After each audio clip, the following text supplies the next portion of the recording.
You know, in medicine today, your smartphone is pretty much as vital as your stethoscope. We use it for everything, from documenting a skin lesion to recording surgical progress. It's an absolutely indispensable tool, but it also drops you right into one of the trickiest medical legal areas there is, patient privacy.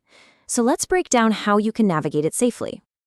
Every single time you take a clinical photo, this is the question you're facing. Is this picture a tool for healing, or is it a legal time bomb? Because a single misstep, even one you didn't mean to make, can turn a valuable medical record into a huge legal problem. That line is way finer than most of us realize. So let's talk about that hidden risk. It feels so routine, right? Just snapping a quick photo.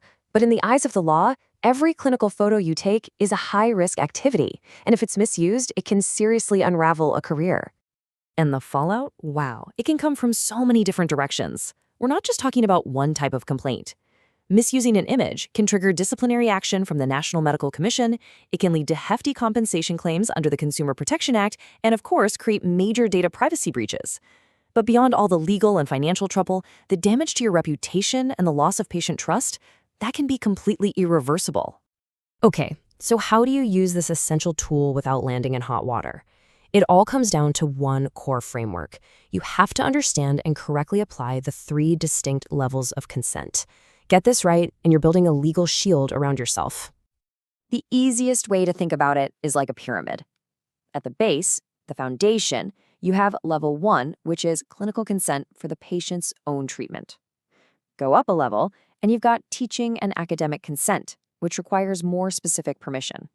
And right at the very top, the highest risk level of all, is marketing or public consent. Each level has its own set of rules, and you absolutely cannot mix them up. And this table just lays out the differences so clearly. For clinical use, say inside the patient's record or for a referral, consent can sometimes be verbal, though honestly, written is always safer. For teaching, it's a whole other story. You absolutely need separate written consent that spells out its use in lectures or papers, and the images must be anonymized. Then you have marketing, level 3. Here, the consent has to be explicit, written, and detail exactly where that photo will show up, like on Instagram or a clinic website, because that exposure is permanent. But here's a crucial point. Just getting a signature on a form isn't enough. For consent to actually be legally defensible, it has to be truly informed. And that means you have to give the patient a very specific list of information before they agree to anything. Think of this as your absolute minimum checklist for any consent form to be considered valid. You have to clearly state the purpose of the photo, the specific body parts involved, and whether the patient will be identifiable.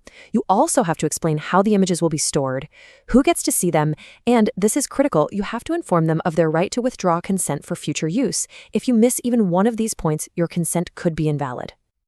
And these rules aren't just good suggestions. They're grounded in India's legal framework. The NMC's 2023 regulations are crystal clear about this. The IT Act treats these images as sensitive personal data, and the Consumer Protection Act can hold you liable for a deficiency in service if an image is misused. It's serious business. Okay, so now that we've got the framework, let's talk about the real world. There are certain clinical situations that are basically legal minefields, where the risk of a complaint just skyrockets. These are the times you need to be extra cautious. This list covers the most common danger zones. Photos of minors always require parental consent. Unconscious patients, well, they can't consent. Simple as that. Images of sensitive areas demand profound respect and justification. And these last 3 points are all about technology. Using your personal phone for clinical photos is a major data security no-no. Sharing unanonymized images on WhatsApp is incredibly risky. And posting intraoperative videos on social media, that is just a legal and ethical disaster waiting to happen. Now, of all the ways you can use a clinical photo, one stands completely alone as the most dangerous: marketing. The moment a patient's image enters the public domain for your promotion, the legal stakes are raised exponentially. This is where doctors are most vulnerable. This really says it all. A clinical photo in a patient's secure file is controlled. A photo on your website or social media feed is not. It can be shared, downloaded, and misinterpreted forever. That permanence of exposure creates a permanent legal risk that you will carry from that day forward. So here's exactly why marketing is such a minefield. Those before and after photos can easily be seen as an implied guarantee of results. A huge ethical and legal violation. And even with a signed consent form, a patient can come back later and claim they didn't realize their image would be seen by thousands of people online. And once it's public, you can't take it back. It becomes a continuous liability. So how do we wrap this up with a clear path to safety? It's all about building an ethical shield. Following these best practices isn't just about compliance. It's about actively protecting your patients, your practice, and your professional integrity. And it starts with where and how you store these images. Clinical images are part of the medical record. That means they must be stored with that same level of high security. We're talking official hospital servers, secure encrypted systems, and platforms that actually log who accesses the images and when. Ideally, they should be linked directly to the patient's record ID. And this slide is the critical flip side. Storing clinical photos on your personal phone, your laptop, in your WhatsApp chat history, or on some unsecured cloud service, that is a direct violation of data security principles. As the doctor, you are liable for any leak from these personal devices. There is zero ambiguity here. Just don't do it. Ultimately, all these rules come back to just a few core principles. Respecting the patient's dignity above all else. Upholding their autonomy with truly informed consent. Protecting their privacy by ensuring minimal exposure.